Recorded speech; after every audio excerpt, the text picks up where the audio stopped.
Maryjane Johnson from International and World History, presenting Italian Slavery in the United States, American Immigration Policy, Labor Relations, and the Italian Padrone System, 1885 to 1895.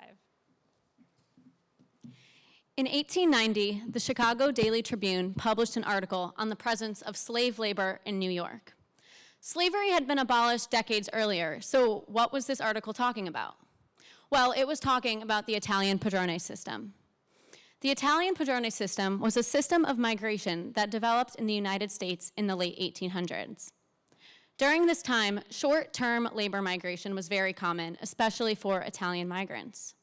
These people hoped to come to the United States where they could work for a short amount of time, save some money, and then return home to Italy. The Italian Padrone system emerged to help with this.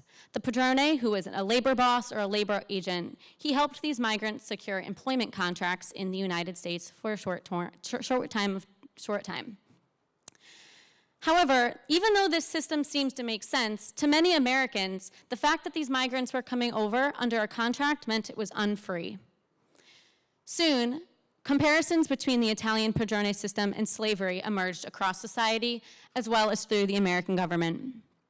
My dissertation sought to look at the American government's reaction to the Italian Padrone system with a focus on these comparisons between the slave trade and the contract labor. To answer this question, I traveled to the National Archives in College Park, Maryland, and Washington, D.C., where I looked at a number of Department of Labor publications and labor bulletins, as well as congressional records, to see how officials in the late 1800s were talking about the Italian laborer. Ultimately, with these comparisons, I found that two concerns were isolated. First, the racialization of the Italian migrant, and second, the categorization of contract labor as free.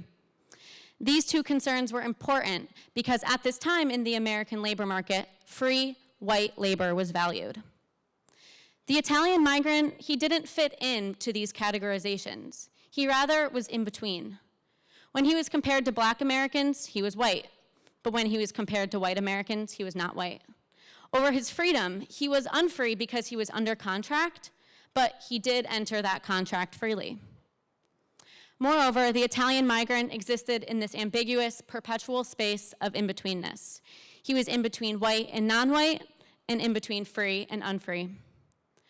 Ultimately, this research, it sheds light on a lesser-known story in American immigration histories, the story of the Italian contract migrant. But to tell this story, you also have to look at how the American federal government sought to redefine white free labor in the post-Civil War years. These two stories are interconnected. Thank you.